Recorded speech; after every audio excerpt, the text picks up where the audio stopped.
mulheres não podiam frequentar as faculdades, as escolas médicas, as faculdades de medicina. E por isso, durante muitos anos, muitos séculos, não se tinha mulheres formadas em medicina. Aqui a gente já passa para o século XIX. No século XIX é que as mulheres foram conquistando gradualmente o direito de se formar em medicina. Essa é Elizabeth Blackwell. Ela nasceu em 1821 e morreu em 1910. Vê que ela viveu ainda até no século XX, mas ela era inglesa, mas foi morar nos Estados Unidos e foi a primeira mulher a se formar em medicina nos Estados Unidos, em meados do século XIX. Próximo. Aí na França nós temos a Madeleine Bray. Ela nasceu em 1842 e morreu em 1921. Foi a primeira mulher a se formar em medicina da França. Ela enfrentou muitos preconceitos, foi muito difícil ela conseguir entrar para a faculdade, apesar de que tinha passado uma lei que permitia que as mulheres frequentassem, mas ainda existia ainda essa barreira muito grande. Ela colou grau em 1875, mas aquela que colou grau nos Estados Unidos foi em 1851.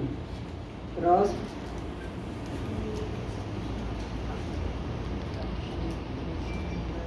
Aqui no Brasil, a primeira brasileira que se formou em medicina é Maria Augusta Generoso Estrela.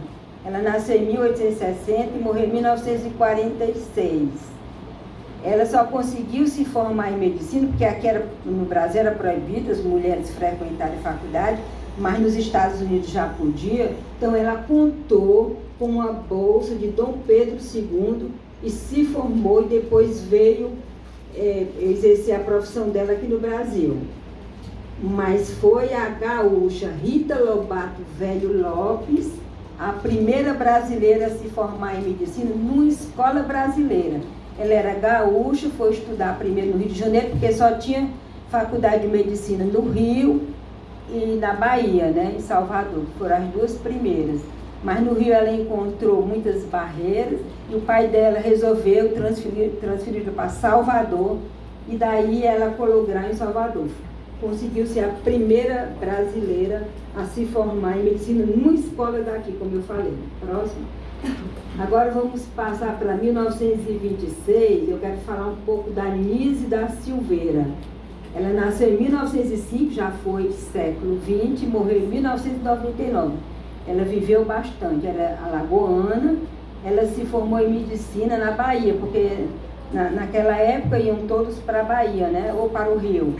E em 1926, numa turma de 157 homens, ela é a única mulher. Ali na foto dá para ver que ela se destaca bem. Também quando Rosenberg se formou, em 1934, no Rio de Janeiro, ele disse que a turma dele só tinha uma mulher. E ela era muito assim... Pessoal, os alunos, os próprios colegas, chamavam ela de cinturite, botavam muitos apelidos nela. E era muito difícil para essas mulheres enfrentarem essa barreira num local masculino mesmo, que só tinham médicos homens. O preconceito era muito grande. E a Nise da Silveira, eu quero fazer só aqui um parêntese, porque ela teve assim, uma carreira brilhante. Ela se especializou em neurologia e psiquiatria e foi morar no Rio de Janeiro, e ela humanizou os hospícios, porque na ocasião que ela trabalhou lá, eles usavam choque elétrico, usavam a lobotomia para curar os doentes mentais. E ela não aceitou aquilo ali, foi discriminada. Ela achava que através da arte curava os pacientes e mostrou isso aí. E ela foi aluna do Jung e realmente ela fez uma revolução. Ela conseguiu humanizar o tratamento da psiquiatria aqui no Brasil e no mundo. Ela ficou muito famosa. Próximo.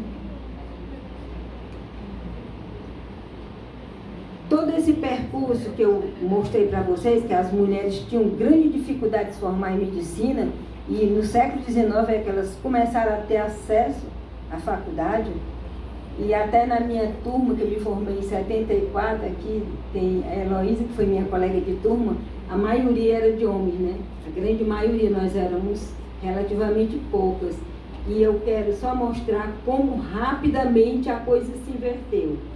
Essa pesquisa, que é a Demografia Médica no Brasil de 2023, ela foi divulgada agora em 8 de fevereiro pela Associação Médica Brasileira, em parceria com a Faculdade de Medicina da USP, mostra a evolução do número de mulheres com relação aos homens. E a projeção, como já falou o Argolo, para o próximo ano vai ser uma inversão. Aliás, as que estão entrando agora já entram mais mulheres, mas quando elas se formarem, nós vamos ter futuramente as mulheres dominando essa profissão, né? Aí aqui esse quadro não dá para ver direito, mas eu vou explicar no outro. A evolução do número de médicos no Brasil de 2009 a 2022 e a projeção para 2035, vocês vão ver como as mulheres vão ultrapassar, as mulheres médicas vão ultrapassar os homens. Próximo. Esse quadro também mostra essa evolução. Aqui é exatamente no ano que nós estamos e ali vai inverter. No ano que vem vai haver uma inversão. E essa linha verde é das mulheres. E a linha, não sei se é azul, é roxa, dos homens. A gente vai observar que cada vez mais as mulheres vão assumindo o comando dessa profissão de medicina, porque, como eu falei, é uma profissão natural para as mulheres, desde os primórdios da humanidade, que a mulher sempre se dedicou a cuidar. Esse quadro que eu mostrei agora, ele revela o quê? Que em 2024 as mulheres serão maioria entre os médicos no Brasil. Quer dizer, ano que vem já passa a ser maioria. Em número de estudantes já são, mas ano que vem passa a ser como médicas. Entre os anos de 2009 e 2022, o número de mulheres passou de 127 mil para 260 mil, ou seja, quase dobrou na série histórica. Entre os homens, o crescimento foi mais lento nesse mesmo período, com um acréscimo de cerca de 43%. Entre 2023 e 2035, o crescimento previsto entre as médicas será de cerca de 118%. Essa é a projeção, né? Enquanto que entre os homens será de 62%. A conclusão: as mulheres conseguiram uma trajetória exitosa na profissão dedicada à arte de curar. E aqui eu quero fazer uma homenagem especial às 10 mulheres que vão se apresentar hoje aqui. Além delas terem essa arte de curar, elas vão apresentar cada uma com a sua arte. Uma vai cantar, outra vai mostrar seu quadro, pinta, né? E outras vão mostrar, são escritoras, e assim eu não vou nem apresentar cada uma, porque vai ter aqui uma entrevista, o Argolo vai entrevistar todas, entrevista rápida, e vocês vão ter, né, o prazer de conhecer essas mulheres que estão aqui hoje. Obrigada pela atenção de vocês.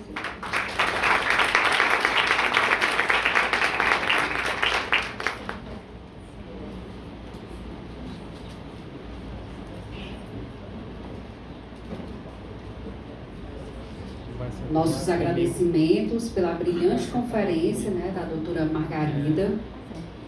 Pedimos, por gentileza, que ela ocupe o assento, né, para iniciarmos o bloco do talk show Mulheres na Saúde e na Cultura, que será mediado pelo senhor do Jornal do Médico, Argolo de Menezes.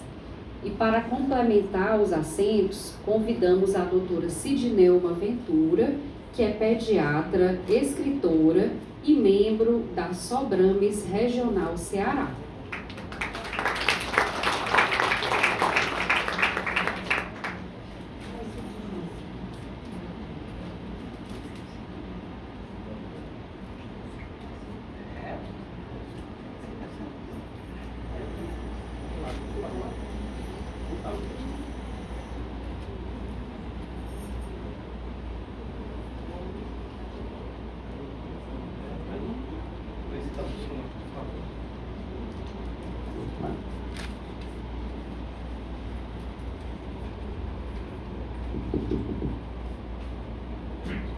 Fica tranquilos que não vai doer não. Eu sempre ouvi isso do médico, viu?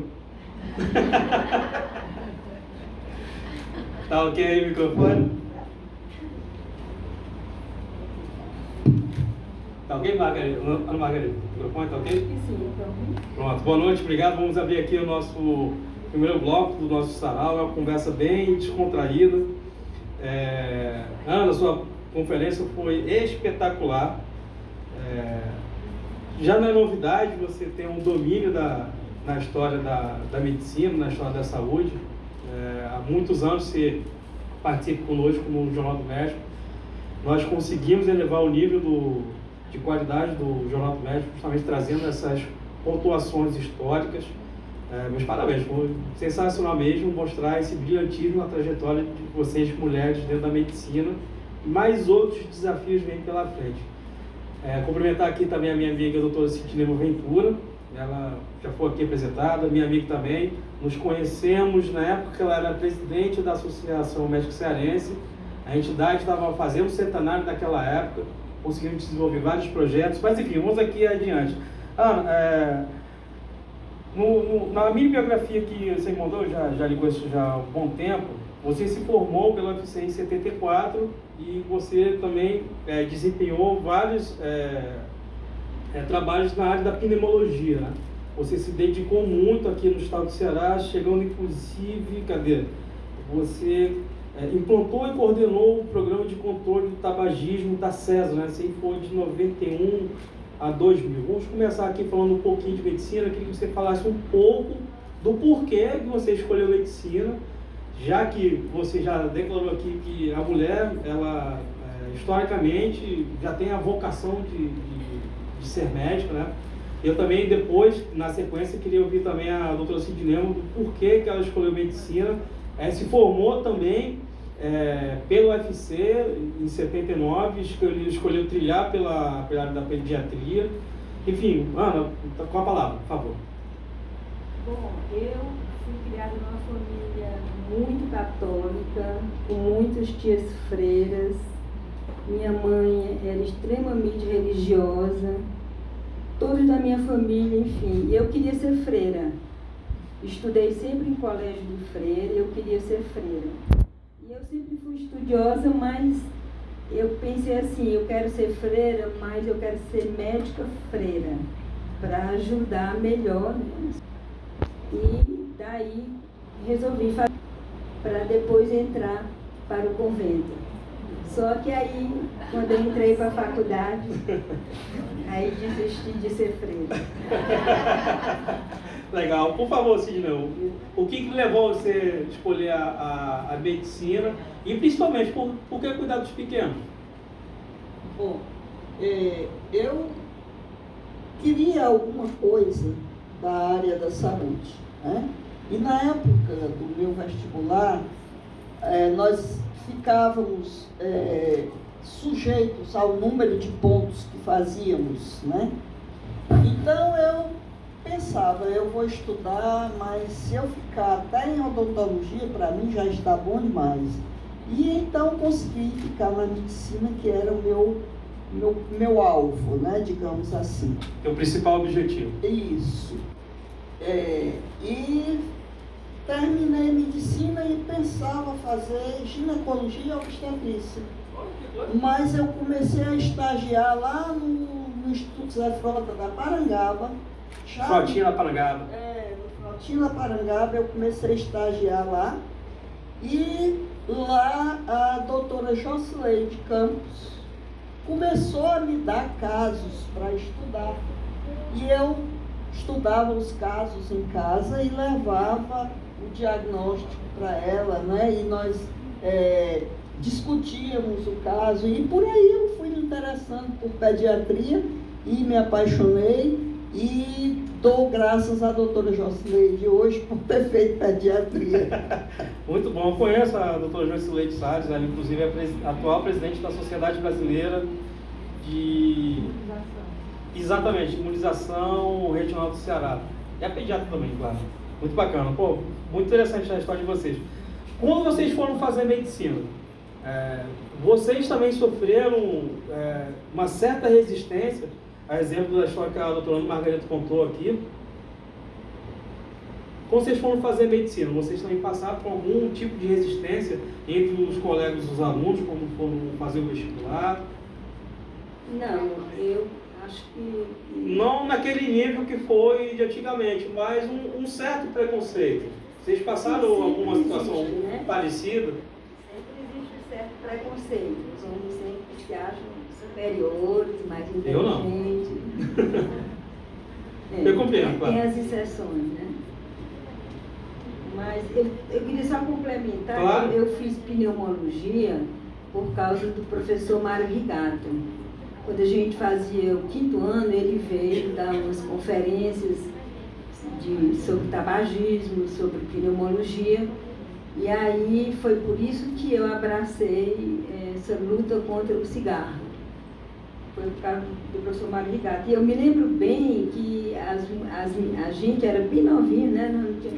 22, 23 anos, e ele já era um médico formado, e chegou aqui, terminou se apaixonando por uma cearense, que é a doutora Helena Pitombeira.